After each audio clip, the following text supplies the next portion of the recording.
Ahead of his planned inauguration as president of Nigeria in a matter of days, President-elect Bola Tinubu earlier in the week spoke over the phone with U.S. Secretary of State Antony Blinken. Well, the presidential candidate of Labour Party during the last election, Peter Obi, has been reacting to that phone call through a series of tweets. We are happy that our motion for televising of the process will it in any way expose the judges to any form of danger?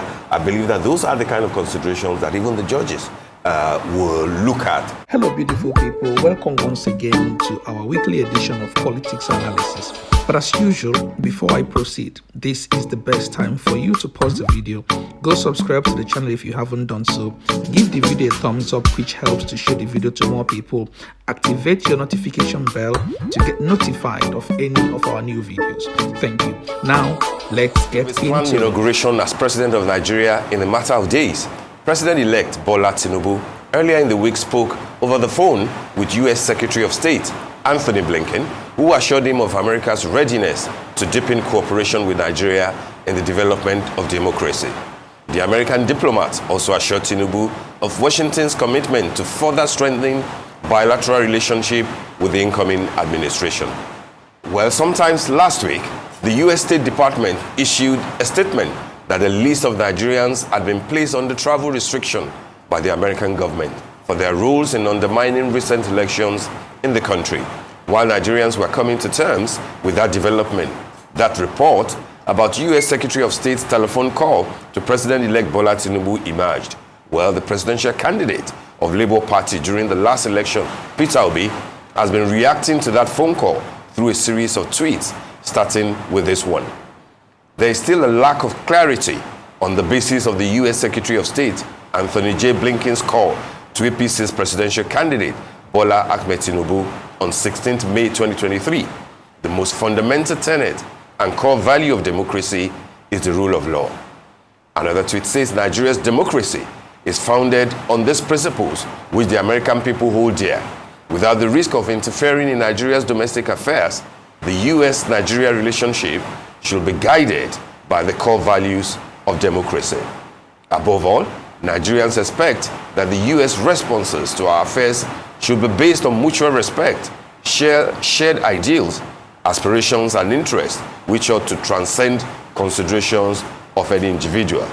Contextually, the willful manipulation and falsification of the will of Nigerians, as freely expressed during the February 25th elections, cannot be overlooked by the true friends and partners of Nigeria. It is thus of overarching importance that a beacon of democracy like the United States should not respond to political developments in Nigeria in a manner that faintly suggests taking sides. There is an evolving political and judicial process around the last presidential election in Nigeria. We expect the United States to await the full resolution of the ongoing judicial processes before tacitly conferring legitimacy on any of the contending parties. The final determination of the true winner of the election can only be made by the relevant courts of law. More so, the issues in judicial contention imply far-reaching violations of both the Nigerian electoral law and the Nigerian constitution.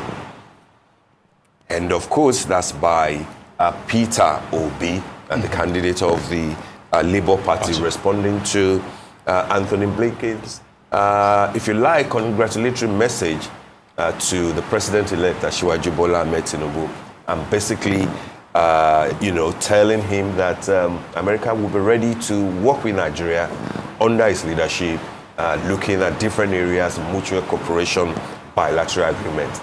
But of course, one would expect Iran that since the case is still in court and it has not really, taken up, I think what the Labour Party's candidate, and I think that even the PDP's presidential candidate, Atiku Abubakar, also tweeted a few lines after that phone call by Blinken to Asiwaju, just basically to say that he was surprised that that could happen.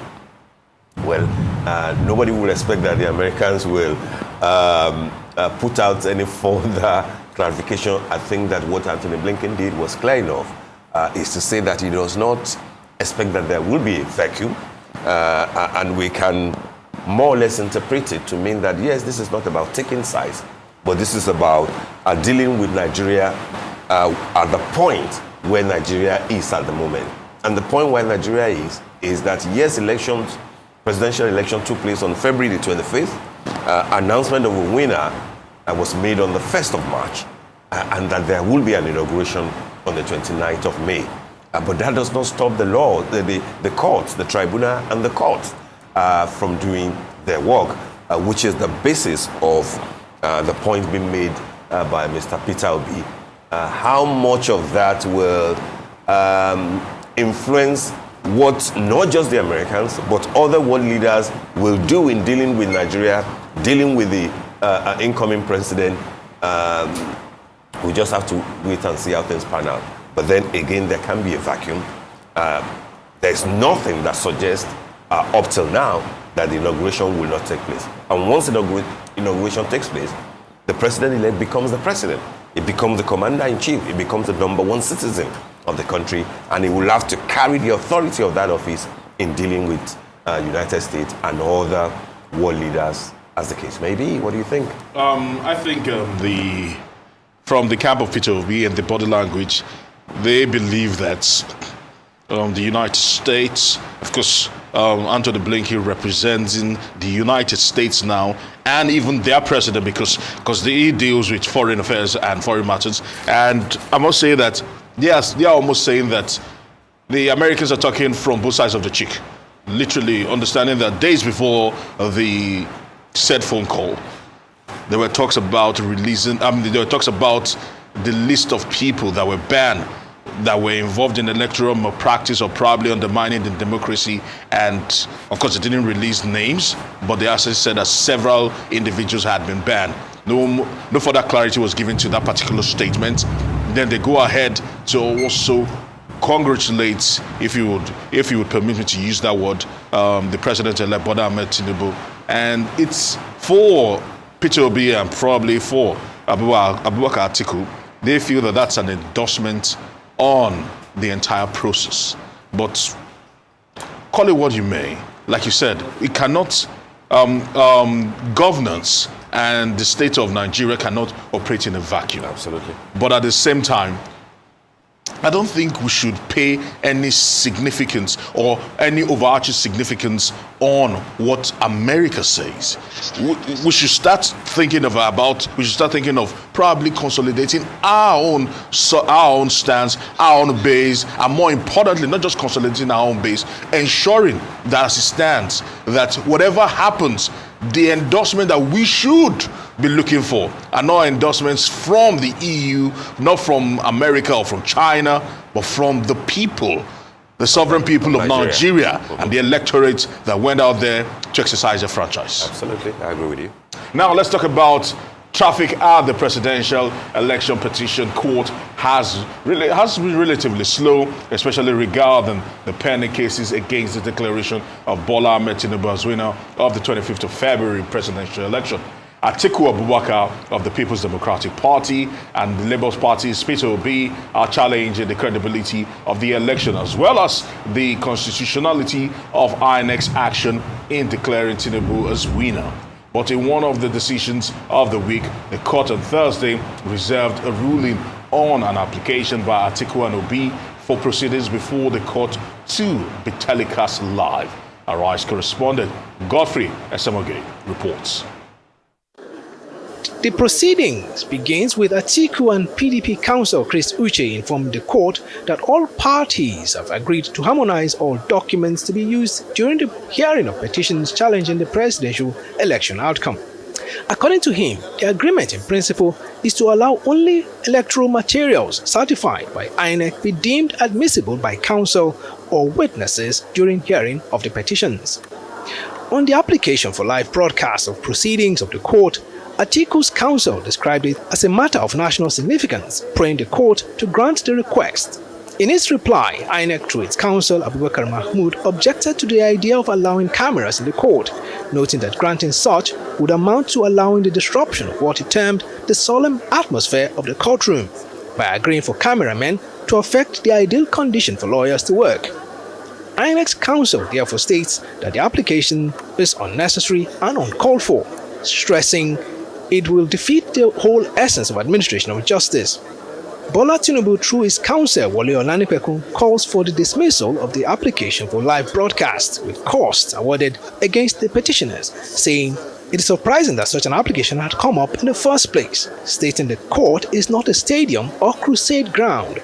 Neither is it a cinema or circus. Lateef Fagbemi of the APC says allowing the cameras will make the election petition court be reduced to a reality show, putting the judges under needless pressure as a result. After hearing all sides, the court reserved ruling on Atiku and PDP's application for live broadcast. We are happy that our motion for televising of the proceedings has been taken today and ruling has been reserved. So that's a major accomplishment for today. Thank you very much. The petition of the Allied People's Movement, APM, was also heard at pre-hearing this Thursday, with the court adjourning till Monday, May 22nd. The Presidential Election Petition Court has adjourned till Friday, May 19th for continuation of pre-hearing and the petition of Atiku Abubakar of the PDP and that of Labour Party's Peter Obi. During the said date, all counsels in the suit are expected to give details of number of witnesses to be provided during the actual hearing of the petitions, as well as the number of days to require for the cross-examination. From the appeal court venue of the Presidential Election Petition Court proceedings is Godfrey Eshemoge reporting for Arise News. Okay, interesting one, isn't it? Yes, it is. Ruling has been reserved, and I think that this is a lot of Nigerians will be waiting for what the court will say.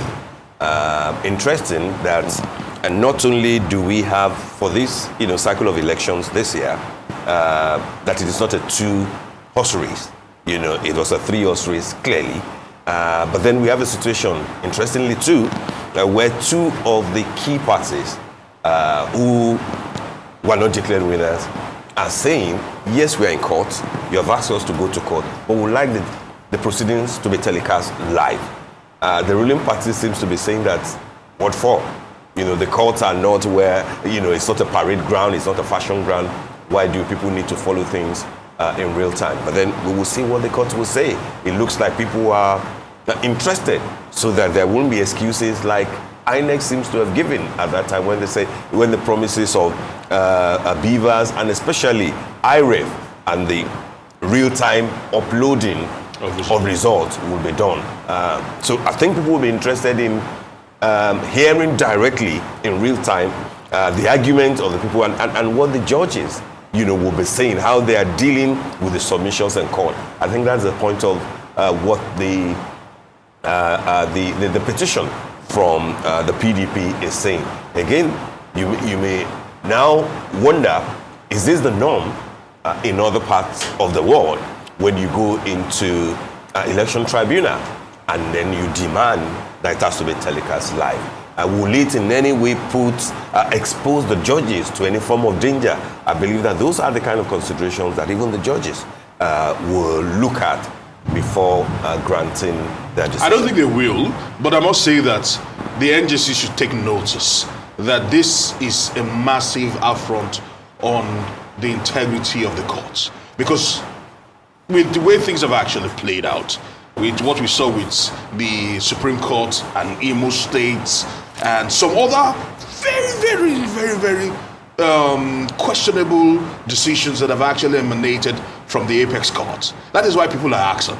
Not because we expect them to be granted, but because there is fear that there is no independence of judiciary, and there is fear that there is a massive influence on the judiciary, that they might sometimes go against conventional reason and go against what is before them in terms of the applications and in terms of the evidence, and go against that completely and just veer towards the right or towards the left. And we've seen this happen time and time again because people do not trust the process. People do not trust the courts. That is why they are saying, let's put it out there for everybody to see, so that if the courts decide to probably act mischievously, it will be there for us, for all to see.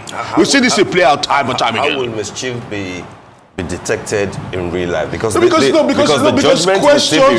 questions have been asked. Yeah, For but example, the judgment will still be read. At the end of the day. My point is, will a live telecast of proceedings substantially change? No, probably it can, because questions have been asked. In the case of Senator Godswill Akpabio, for example, and the Senate President, look at that. People are asking questions. How did they arrive at the judgment they came about?